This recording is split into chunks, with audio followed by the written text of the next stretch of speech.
India is booming.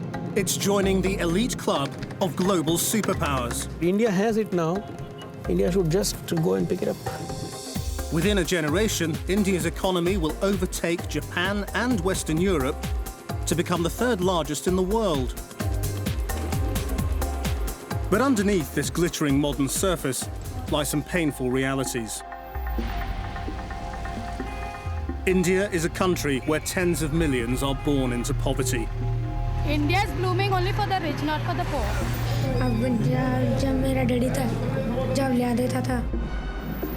It's a country where the Hindu right demand a Hindu state.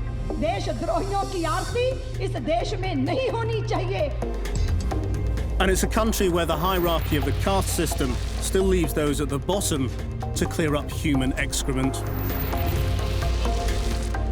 Tonight on Dispatches, is this the price India is prepared to pay to be the world's next superpower? Or will the new India be able to bridge the gap between its winners and losers?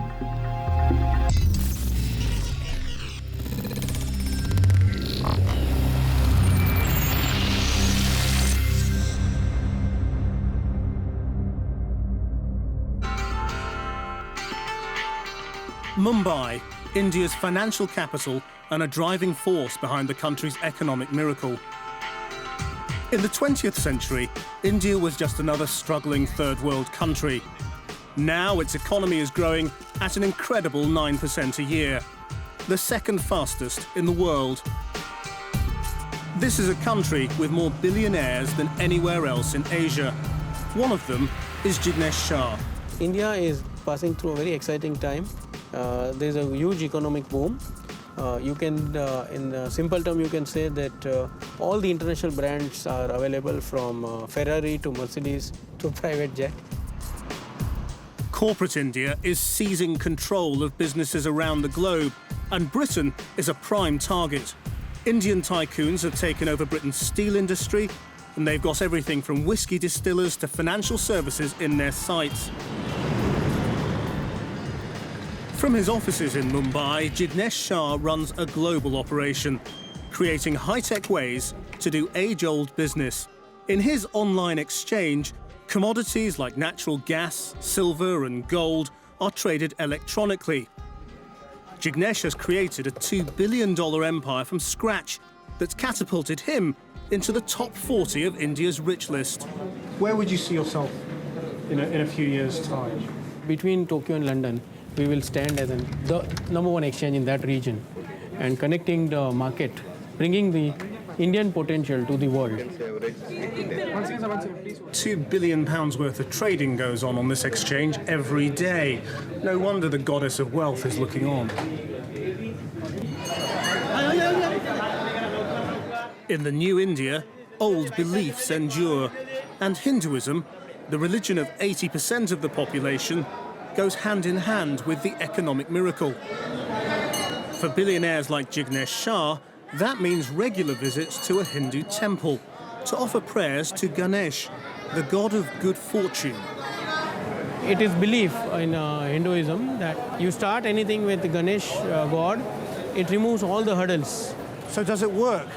Yeah, I think it works. India's economic boom is not based on sweatshops and factories. Hinduism has always placed a premium on acquiring knowledge, and the new India has tapped into this to create a high-skilled economy employing highly qualified graduates. And that's taking this country from the third world to the first in a single generation. India's boom has been knowledge-driven. It's been about information technology, call centres, becoming the world's back office. But it has ambitions beyond all of that, and I'm on my way now to what's very much the new frontier. One of the most important new growth areas is biotechnology. Private research centres like this take their pick of the 200,000 scientists graduating every year. In just 5 years, this company has become a world leader in the potentially lucrative field of stem cell research.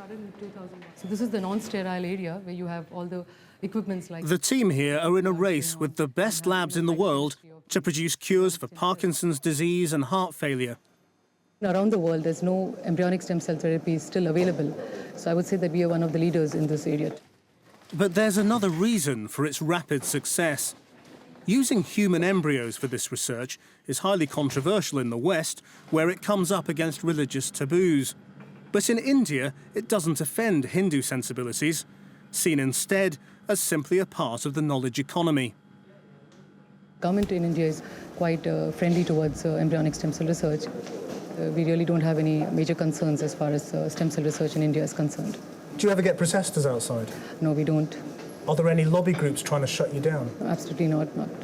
This is an industry without the kinds of problems that it has in America. Yeah, I would totally agree with that. When it comes to biotechnology, India is racing ahead, while in America, only this month, George Bush vowed to block funding for such research. So once again, India's progress apparently goes hand in hand with its religious conviction. Not only does India escape the kind of moral and ethical debates and controversies plaguing stem cell research in the United States, Hinduism seems to complement the work going on here. Fantasy, myths, ancient beginnings. Elevate your historical exploration to unparalleled heights with a History Hit subscription. Don't miss out on our latest releases, where classicist Natalie Haynes travels to Corfu to unravel the story of the Gorgon Medusa, one of the most iconic yet misconstrued figures of Greek mythology. Join Jasmine Elmer as she dives into something that people have been obsessed with throughout history: dragons. Where did they come from? What exactly is a dragon? Finally, Dan Snow explores the ancient history of the Isles of Scilly and discovers burial grounds built thousands of years ago. Discover hundreds of hours of award-winning documentaries and ad-free podcasts with History Hit. Sign up for a special offer via the link in the description. India's high-tech, high-skill approach is powering the country's economic success, and not surprisingly, politicians have tried to exploit it.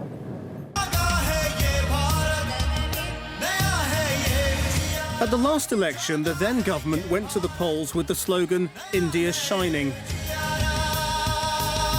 Candidates and spin doctors used this film to present a glowing image of the new India.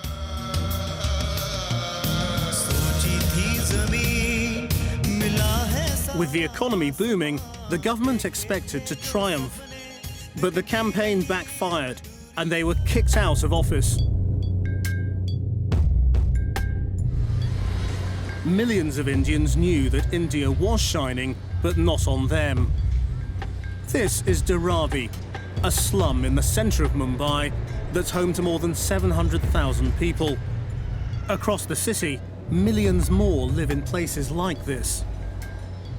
While many of India's rich are getting richer, many of these people are getting left behind. Anu has lived her whole life on this pavement. Now we are living from here from so many years. Our parents were here, we were born here, we have grown up, we are married, our kids are here. We use the toilet which is inside. Actually, we are not supposed to go, but now we have no other alternatives. And we have one which we pay 1 rupee and go there. But that's Tell me in which way is India booming? It might be booming for the rich people. They are progressing. The government, I don't know, he's doing something which is only satisfying the rich. But for us, it's the same how it was 25, 30 years back. There's no difference.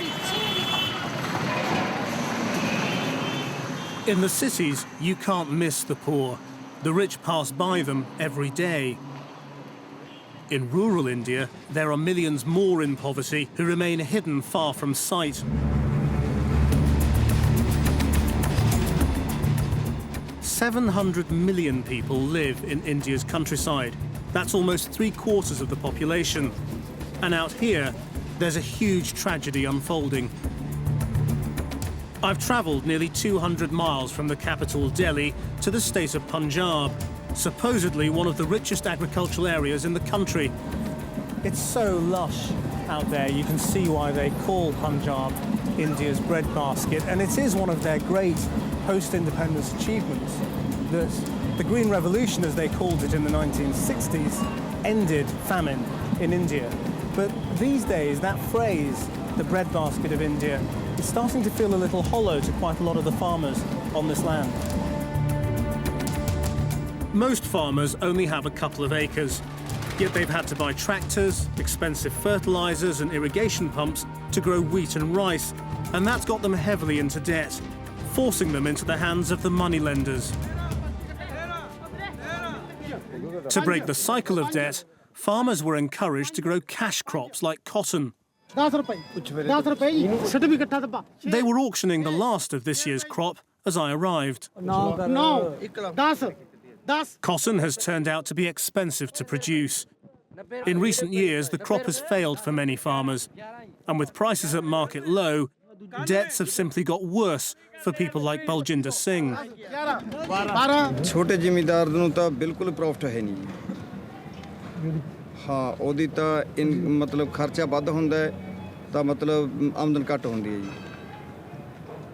ਦੂਸਰੇ ਪਾਸੇ ਹਰੇਕ ਚੀਜ਼ ਮਤਲਬ ਜਿਹੜੇ loan ਲਾਣ ਚੱਲ ਪਏ ਇਹਨਾਂ ਨਾਲ ਤਾਂ ਡਾਊਨ ਹੀ ਹੋਇਆ ਤਕਰੀਬਨ ਕੋਈ ਪ੍ਰੋਗਰੈਸ ਨਹੀਂ ਕੀਤੀ ਤਕਰੀਬਨ ਮਹਿੰਗਾਈ ਜ਼ਿਆਦਾ ਕਰਕੇ ਹਰ ਇੱਕ ਚੀਜ਼ ਮਹਿੰਗਾਈ ਹੈ ਜੀ ਉਹਦੇ ਬਜਾਏ ਮਤਲਬ ਫਸਲ ਦਾ ਬਹੁਤ ਘੱਟ ਪੈਸਾ ਵਟਿਆ ਜਾਂਦਾ ਹੈ ਇਸੇ ਨਾਲ ਕਿਸਾਨ ਡਾਊਨ ਹੀ ਹੈ Now, there's a minimum price set by the government for this, but the farmers say it's nowhere near high enough, and they're demanding the government raises it dramatically. But that's not happened. It seems the consumer counts more than the producer. And to add to the farmers' troubles, heavily subsidised American cotton is now flooding the market. Many small farmers have found their debts too much to bear, and that's having disastrous consequences.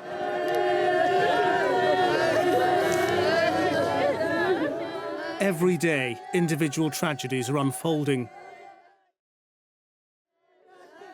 The people of this village have come to mourn with two young boys who've just lost both their parents.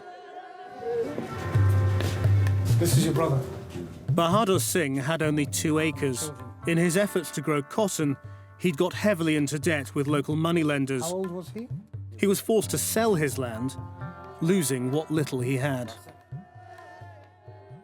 Bahadur Singh ने वो एक दिन जिस दिन खुदकुशी की है उनका बड़ा लड़का वो पट्ठे लेने गए थे ठेके से पशुओं के वास्ते उसके बेटे ने बड़े बेटे ने कहा पापा जो उसने बाण बेचा है वे पापा यही पेड़ पट लिए तूत था भी टोकरे बना लेंगे वो कहना पुत्र भी ये अपना पेड़ तूत अपना नहीं रहा है उसके फिर उसके जवाब देना औखा हो गया वो घर आकर वो यही सोचता रहा हमने बच्चों के लिए कुछ भी नहीं छोड़ागा भी हम बच्चे उसे क्या खिलाएंगे बस उसने अनुसार मिट्टी का तेल पाया आग लगा ली अब जब मेरा डैडी था जब लिया देता था तो अब हम क्या Who do you blame for your brother's death? इसके दोषी सरकारें हैं जी जो भी सरकार आती है वो जिम्मेदार पर ध्यान नहीं देती छोटे से India's economic boom has transformed the nation's cities. They're expanding at a momentous rate. But that's causing thousands to lose their land. Welcome to Gurgaon, a new town on the outskirts of India's capital. This is where you really see the incredible economic growth in India, because just for mile after mile here is all brand new industrial sprawl just outside Delhi, and it's not attractive, but it shows you the kind of wealth that there is here. And if you'd have been here just a couple of years ago, all of this was farmland. And that's the problem. There's a penalty being paid for all of this growth by those who used to work this land and have now been forced out. Hari Kishan's village is only 25 miles from the centre of Delhi. He's one of hundreds of farmers in this area whose land has been taken over by the government using compulsory purchase laws to make way for more factories. हमने ना पता था क्या देंगे और क्या नहीं हाँ वो नहीं बोला फिर ये बैंक में जमा करवा देंगे ना लेगा तो आप ना पकड़ोगा पैसा तो बैंक में जमा करवा देंगे हाँ फिर बैंक में तो निकलवाता रहेगा तेरा बच्चा निकलवाओ चाहे कोई निकलवाओ जमीनें तो हम ले आएंगे बैंक में जमा करवा देंगे. As the builders move in, farmers on the edges of India's cities are losing their ancestral livelihoods.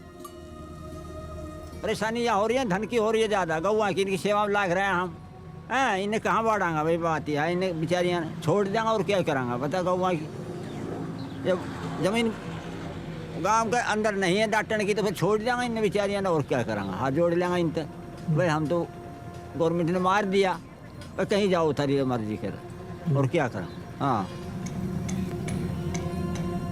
As Hurry took his cows off in search of water, I headed into the centre of the village to meet some of the younger men. They'd hoped to get work in the new factories built on the land they used to farm. But that hasn't happened. ना ही तो company ले रही company में जाते हैं बहुत local बंदे हैं यहाँ पे आपके लिए कोई जगह नहीं है वहाँ से वापस आ जाते घर पे कुछ काम करने को है नहीं और गांव में कोई ऐसी हमारे पास ना ही तो कोई ऐसा रोज़गार है कि हमने अपना कोई काम कर रखा है या इतना बड़ा एरिया नहीं है वह अभी तो डेवलप की भाई अपना कोई रोज़गार धंधा वगैरह करके खोल के बैठ जाए इतनी बड़ी अभी मार्केट यहाँ पे बनी नहीं है भविष्य जो है वो काफ़ी ख़राब है गांव का और यहाँ का कंपनी आने के बाद ज़्यादा ख़राब हुआ है कंपनी नहीं थी उससे पहले हम अच्छे खुश थे मतलब ज़्यादा और वापस ज़मीन मिल जाए तो काफ़ी बढ़िया इससे तो अच्छा है Thousands of farmers equipped only with traditional skills are struggling to find a place in today's India. And the fear is that's sowing seeds for future conflict. Back in Delhi, I met up with the man who's credited with founding India's Green Revolution in the 1960s. Today, MS Swaminathan fears a different kind of revolution. You must have a policy of government which is pro-farmer, pro-agriculture. Modern industry is not giving them jobs. Therefore, you have a double bind here in the sense agriculture is the only method of livelihood. Secondly, if agriculture is not supported in the way industrialized countries are doing in a globalized economy with very poor farmers, they can't compete. They see in the television today very affluent. One section of the community are so affluent they can spend thousands of rupees for one dinner or one marriage cost. The rich people cost so much money, while millions of people are starving, undernourished, and you're not. So I think any society which transgresses from the principle of social equity beyond a point, then you have an explosive situation. There are some people who argue that vast amounts of Indian agriculture is just economically unviable and that a lot of people will have to move away from farming as their main source of income into manufacturing. You want to have a nation of landless laborers, of 500 million landless laborers. That's what they're recommending, such economists. If they create those 500 million landless laborers, the country will be completely ruined. It will be a chaos. It will be a social chaos of unimaginable dimension. So just how worried is the Indian government about mass unemployment and rural suicides? While your government has been in power, huge numbers of farmers have committed suicide. How do you reconcile that? Well, I feel distressed beyond words. The problem is there, but there are a host of circumstances why some of these suicides have happened, and I certainly would attribute levels of poverty as one of the conditions, and agricultural, for many people, being only subsistence agriculture and not really very much income-generating agriculture. And that is what we want to achieve. The man they call the father of the Green Revolution, Mr. Swaminathan, warned me that if you continue with agriculture in the state it is, and millions of people end up losing their ancestral livelihoods, you could end up with a revolution. And I can tell you that we shall not let that happen. Indian democracy, the Indian nation state, our constitution, and our political system will work together to ensure that we do not have lopsided economic growth and development at the cost of the people's basic ways of life.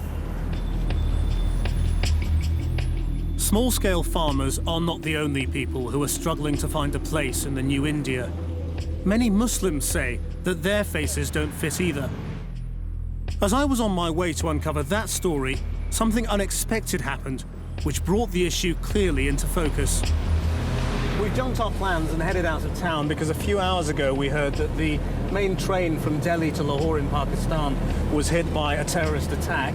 There's talk of Muslim militants and dozens of deaths reported. So we're heading out to see what's actually happened.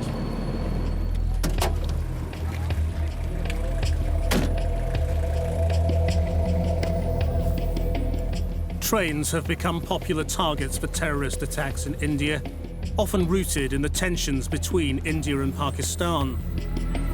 For the 30 years it has linked the two countries, this train has been a symbol of hope for both sides, making its destruction all the more devastating.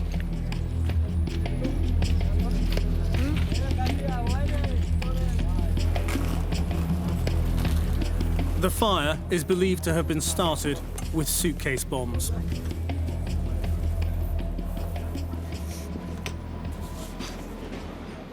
I mean, just imagine this carriage, jam-packed with people, in total panic.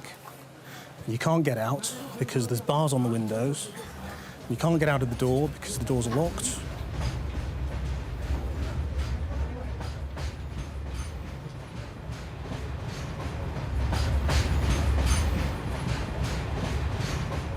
I mean, the thing you have to remember is that it is so hard to get permission to go from Pakistan to India or vice versa, that the people on this train would have been making literally a once-in-a-lifetime journey. They wouldn't have been able to do this under normal circumstances, and this is where their journeys ended.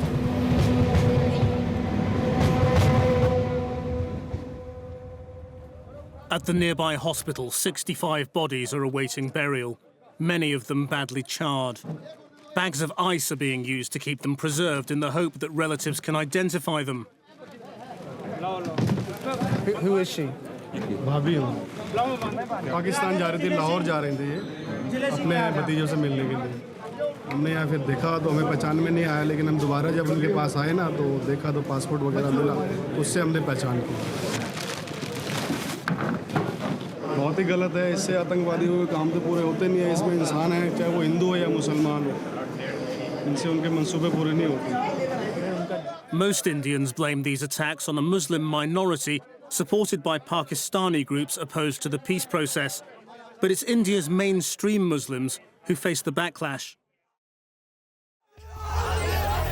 There have long been tensions between Hindus and Muslims, at times erupting into communal violence. 5 years ago, the state of Gujarat was hit by some of India's worst rioting. It's reported that up to 2,000 people were killed, mostly Muslims, as Hindu mobs went on the rampage.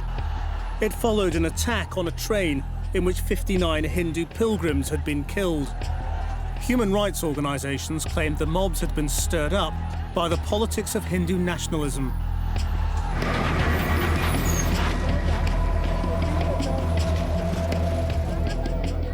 On the outskirts of Delhi, thousands have come to honour the late MS Gowalkar, one of the original leaders of the RSS, a Hindu nationalist group. The RSS believes the country should be a Hindu state, claiming that all Indians are Hindu in origin, regardless of their current religion. The uniforms may look Boy Scout, but Gowalkar was an admirer of Hitler in 1930s Germany and said India could learn from his ideas of racial and cultural purity. After the Gujarat riots, today's leaders stated that the safety of Muslims lies in the goodwill of the majority. But they deny being anti-Muslim. Today's speeches praise Hinduism and use coded language without identifying the enemy. तुम्हें निश्चय करना है कि अगर देशद्रोही सूली पर नहीं चढ़ाया गया तो निश्चित देश सूली पर चढ़ेगा इसलिए कातिलों की मुक्ति के विधान इस देश में नहीं होने चाहिए देशद्रोहियों की आरती इस देश में नहीं होनी चाहिए वंदनियों का वंदन होना चाहिए और दंडनियों को दंड मिलना चाहिए. The idea of a Hindu nation has entered the mainstream of Indian politics. The RSS has close links with the former party of government, the BJP. Up on that stage is the man who was Prime Minister up until a couple of years ago, his former Home Minister, and an ex-Vice President. This is not a fringe meeting. The former Prime Minister, Ambi Valley, recited an inspirational poem.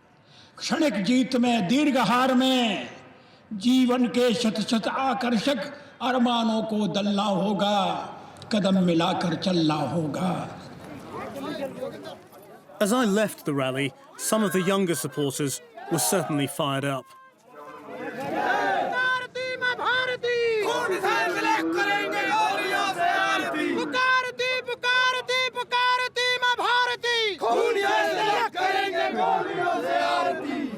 It's a charming chant. When the nation calls, we will go with a blessing of bullets. Hindu nationalists no longer run the country, but they still wield considerable influence, and their views leave many Muslims unsure of their place in the new India.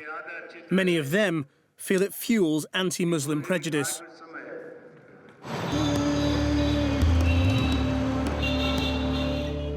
Mumbai has a large Muslim population, more than 1 in 6.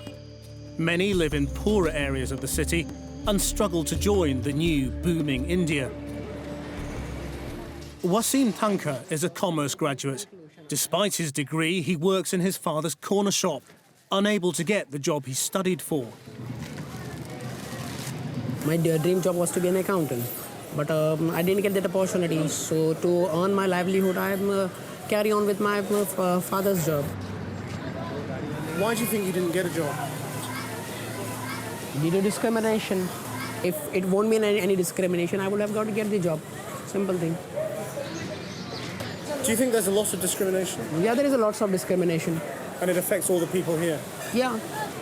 Wasim feels that Hindus discriminate against him because of his obviously Muslim appearance, the way he dresses and his beard. When I go for a job, the person will tell that you will get the job, but you will have to remove your traditional dress, you will have to remove your beard, you will also have, you will have to come to the place, working place, like the other peoples, like the other peoples are coming. So why don't you do that? Because these are the fundamental things which we have to follow in Islam. We won't leave these things for a job. You would rather be unemployed I will than be, to lose your beard? Yeah. I will be rather unemployed. I will find my earnings through other source of work. Proving that Wasim has been discriminated against is inevitably impossible, but the point is he and millions like him feel that they are the victims of prejudice.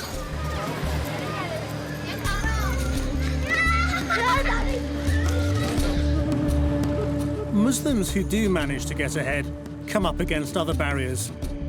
Trying to buy a property in Mumbai's luxury housing market, for example, is pretty much impossible in some areas.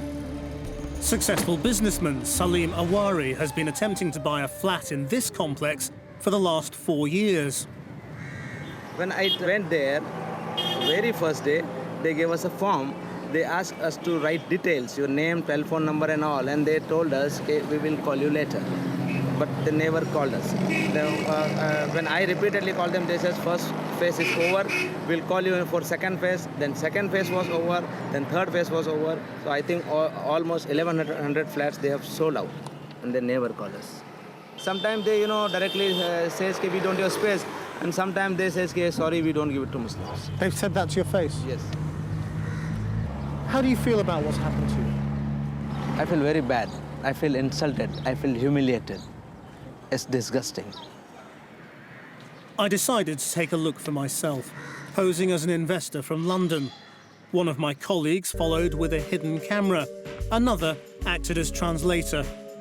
I wanted to know what kinds of people lived in the complex. The people who live here, they're nice? It's a good area? Yeah, किस type के लोग? Sir, businessmen ही sir. अपने Professionals. Businessmen. हाँ.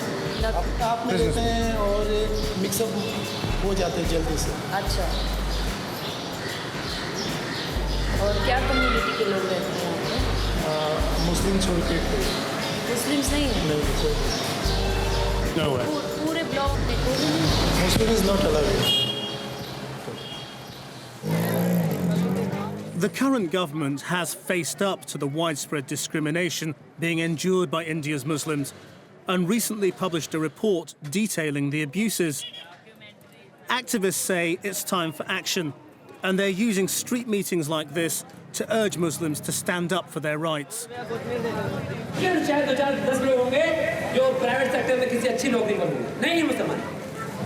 हिंदुस्तान के मुसलमान 60% मुसलमान अपने ये कारोबार पान पट्टी दूध चाय जनरल स्टोर दुकान खोल के मुसलमान पर गुजारा कर रहे हैं हिंदुस्तान के 25% मुसलमानों के ऐसे बच्चे हैं जो ये तो स्कूल गए नहीं 1 करोड़ से 2 करोड़ के बीच में एक फिगर बनती है इतने बच्चे मुसलमानों के जो स्कूल गए नहीं ये क्या करेंगे इस देश का क्या होगा कहाँ जाएगा हमारा देश आप अगर देखें ये पूरा सर्वे उठाकर तो मुसलमान हर जगह मार्जिन पे खड़ा पाएंगे मार्जिनलाइज किया गया 50-60 साल से मुसलमान ढकेलते हैं ना कमरा है ढकेलो किनारे एकदम लाके दरवाजे में खड़ा कर दिया कि आपकी मारेंगे तो बट से नीचे जाने वाला है India's founding fathers dreamed of a secular nation in which people of all faiths would flourish equally. It's a matter of growing concern that what has flourished is anti-Muslim discrimination. Deep down, Indian people are secularists to the core. Religion is important to them at another level. It does not impinge on their day-to-day relations with other human beings. How can you claim that people don't let religion affect their relationships with other people when this was a nation in which 1 million people died at its founding, there's been communal violence ever since, and there's still ongoing discrimination? Well, I agree that there have been occasional communal flashpoints in the country, and I do not doubt the fact that there are fringe elements in any society, in any country, that would want to exploit a situation that has happened in India. I went to the RSS Founders' Day rally where they were saying, India for the Hindus. What do you think of them? I can only condemn it. We never conceived of India or Bharat as an India where only the Hindus or people professing the Hindus faith will live. This is a country which for thousands of years have ensured a harmonious existence of people of all faiths and religions. And that is the India I would like to nurture, that's the India I would like to live in. In the big cities of India, hundreds of shopping malls have been built in the last 5 years. With the boom has come bigger salaries, and that's fueling a retail explosion. Time was your relatives would ask you to bring them something from Marks and Spencer's when you came here. These days, if you've got the cash, you can get whatever you want right here in India. The new middle class are making the most of the economic boom. If you've got it, flaunt it. Do you spend a lot of money on clothes? A lot. A lot. She's the main shopping champion. You're the big shopper. Economy is growing, there's more money. Yeah, that's why people are spending more. The stuff you get is all original. So for a brand conscious person, I think this is the best place to go. Do you think it shows India worshipping the god of materialism now? I don't remember God saying that I shall not go to a mall. That wasn't part of the deal. And why should it be? After all, this is a country where the god of good fortune is on sale inside the mall. Solid silver Lord Ganesha, over 500,000 rupees, that's around £6,500, and they've sold 6 of these in the last couple of months. The Hindu gods sit comfortably with the new consumerism, but there is a darker side to the religion. An age-old set of codes limits the ability of millions to share in the new prosperity. It's called the caste system. We're back in the nation's capital, New Delhi now, but there's not much sign of New India here. We're in a poor end of town, on our way to meet some of those who are absolutely at the bottom of society, because this is one of the most hierarchical countries in the world, still defined by the caste system, the way Hindus have stratified themselves for thousands of years. Traditionally, every Hindu had his place in the social order. Each caste signified a profession, from priests at the top down to warriors, traders and farmers. Below them were the Untouchables. These days, those at the bottom of the caste system are called Dalits. They used to be called untouchable because they did the worst jobs in society, and upper caste Hindus would refuse to have any physical contact with them. Satish Kumar cleans sewers and toilets. It's a grim task. Even among the Dalits, there is a hierarchy, and as a member of the Valmiki caste, he's among the lowest of the low. He was born into this job, his parents did it, it's been his family's role for generations. मजबूरन करना पड़ता है, लेकिन गंदों से बुरा तो लगता ही है। इसके बजाय अगर कोई दूसरा काम मिले तो वो कर सकते हैं। गंदगी में हमें भी अच्छा ही लगता करना, भी हमें लैट्रिन धोए या नाले के पानी में से काम करें, मजबूरी समझो। But why does it fall on you to do this work? मेरी जगह कोई ब्राह्मण होता या कोई भी और दूसरी कास्ट का होता तो वो काम ये नहीं कर पाता। वो तो कर लेगा, अफसर उसे खुद ही ना इधर उधर लगा देते, जैसे हमारे ऊपर सीनियर लगा दिया या पानी पिलाने पे, चाय पिलाने पे चपड़ासी लगा दिया, वो काम ये नहीं कर पाता। At India's independence, caste-based discrimination was outlawed. College places and public sector jobs were reserved for Dalits in a system of quotas and reservations. It's given them new opportunities beyond their traditional roles, but it's provoked a backlash too, and last summer, the issue turned explosive.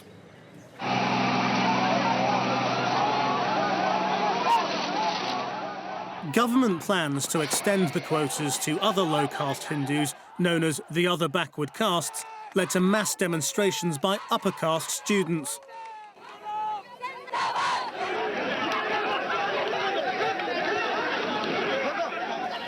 I met up with students involved in the protests at one of the prestigious Indian Institutes of Technology, or IITs, the powerhouses of India's high-tech revolution. The IITs in India are a dream for most of the science students at the school level. And with this new quota being introduced, the number of seats becomes very limited. We have our friends who couldn't make it and our brothers and really sisters coming people up. who really deserve to get into places like these simply could not because of the competition. The vast majority of people from lower castes still have terrible opportunities by comparison to most of you. Do you not feel that a positive discrimination is a good thing?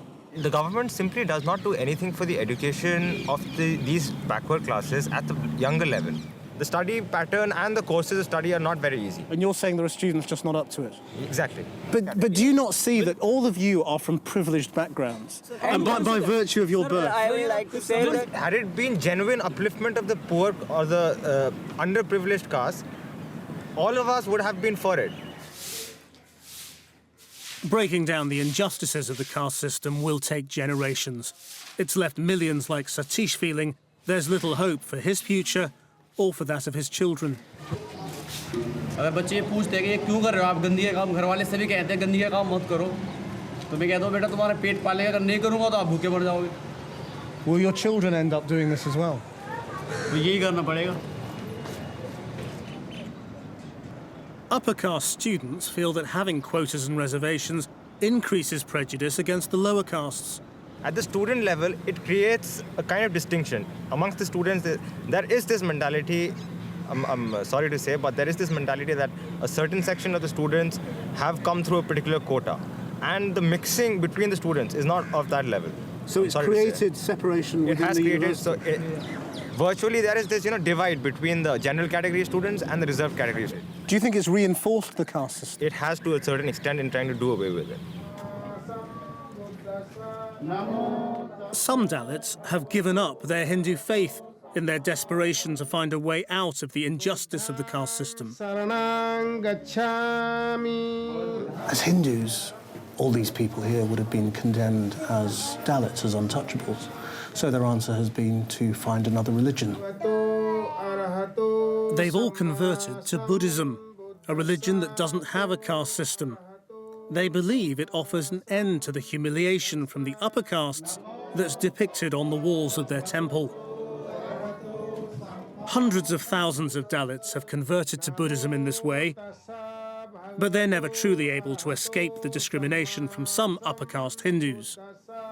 ऐसा हमारे रहन सहन से अभी इस समय शहर में तो लोग ऐसा नहीं सोचते, लेकिन जब गांव में जाते हैं तो गांव में आज भी लोग देख करके घृणा के दृश्य देखते हैं और कहते हैं कि इतना बड़ा आज इस जात का हो करके इतना बड़ा आदमी बन गया ये, आज गाड़ी चल रहा है, इस तरह चल रहा है, कलम लेकर टाई कोट पहन कर चल रहा है। अभी भी है ऐसा, कहीं मान लो ऐसी जगह पर जो जानता होगा तो वो कहेगा कि ये देखो यहाँ आ गया, ऐसे मंदिर में आ गया, ये यहाँ जग हो रही यहाँ चला आया। जो ब्राह्मणवादी हैं वो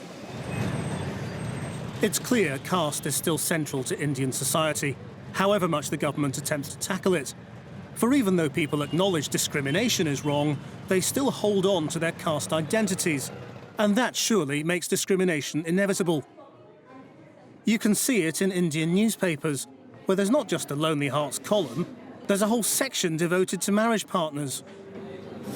Just flick through the matrimonials in the Sunday newspapers.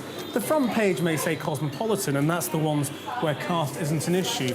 But the vast majority of this section of the newspaper is all divided into individual castes and communities, from Brahmins to Kayas to Kshatriyas to the scheduled castes as well. And it really shows you just how ingrained caste still is in the modern India. Eradicating the effects of the caste system was a founding vision of this country. How much progress has been made? Caste continues to be a problem. A politics driven by caste consideration continues to be a challenge to our democracy. And I'm worried and I'm concerned. The fact is that thousands of years of civilization and history is confronting modern India. And in that interface, I hope that modern and progressive India will prevail, because that is where India's future lies. Large parts of the Indian population are being left out of this economic boom, though. How long before they see this new India? Well, the level of poverty has certainly decreased, which all statistics show. We have successfully led to the progressive enlargement of the Indian middle class, which means that the lowest strata has come up. However, there are a large number of people, at least 25% of our people, who still live in conditions of acute poverty, and that's really the challenge before the Indian nation state. But right now, the gap between the winners and losers in today's India is widening, leading to some extraordinary social divisions. I'm a couple of hours outside Mumbai right now, but it feels a million miles away from the rural India I've seen elsewhere. The roads are remarkably smooth, the cars remarkably fancy, and there are probably as many millionaires up here as there are in Chelsea. And I'm on my way to see what must be the ultimate escape.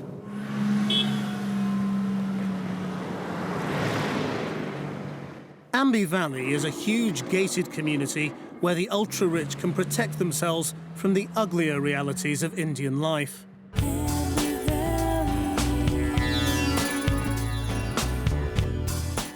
This is a 10,000-acre site of exclusive homes, which, when completed, will form an entire self-contained city, and at a price that will keep all but the super-rich out. So how much are these properties? When we started this, it was $1.8 million, but right now, any waterfront property will be like $2.5 million. Beautifully designed villas. With average salaries in India so much lower than in the UK, that's like spending something like £40 million on a house. Incredibly, most of the plots have already been sold. I think my purchase was one of the fastest here. One of the fastest, yeah. I came here to spend one day, couple of hours, and as I drove from the main gate to the reception, I decided to buy one. A massive outer wall surrounds the city, while a bar fence provides additional security. What is the appeal of living in a gated community? I think it gives you a lot of sense of security. Teams of sniffer dogs and horse patrolling units maintain strict, disciplined, and highly motivated, unmatched security. We want this place to become as a city for the people, those who want to have this kind of life, you know. But this is so different to anything I've seen in India. Of course. It doesn't even feel like India. No, it doesn't. Is that good? I think it's brilliant. It's a country within a country. So I think we are doing something better than what you have in UK. In a country that has for so long embraced hierarchy, Ambi Valley fits very comfortably. The rich and powerful can escape the poverty and despair facing so much of India and live in this, the fairy tale version.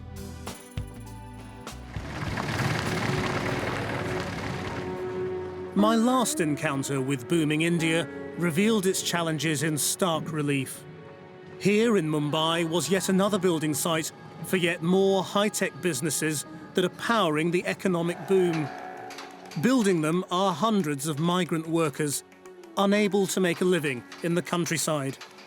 These people are forced to live in squalor on site with their families. People like Sindubai. पैशावाल्याला तरी कोणी ओळखीन, गरीबाला कोण ओळखीत आहे? ओळखीत आहे का? आता पण चांगलं वाटतंय बिन खराब बी वाटतंय. आता दुनिया राती बिल्डिंग मध्ये मग आम्हाला का राहू वाटत नाही का, पण आमची गरिबी परिस्थिती आहे ना, आम्हाला काम करणंच भाग आहे. Do you think your children will ever work in these call centers? वाटतंय ना, काऊन नाही वाटत? आता कोणी पण श्रीमंत राहिले ना, आपण गरिबी राहिले तर आपल्याला किती अवघड लागतंय ना, की बाबा आपल्याला बी असं असतं तर आपण पण चांगले असतात, असे आपल्याला घमिले उचलावं लागत नाहीत असं आपण म्हणलो असतो ना. आपल्या मनातल्या मनात तर आपण शोध करतात ना, का नाहीत करीत?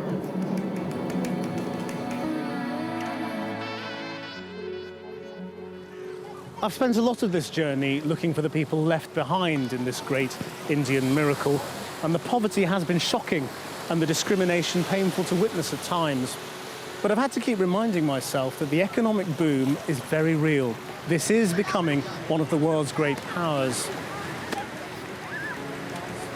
Indians will keep praying to their gods and goddesses. There isn't going to be a revolution here because they're used to living with contradictions. They've been doing it for hundreds of years. It's the rest of the world that's going to struggle to get its head around a superpower we'll probably never really understand.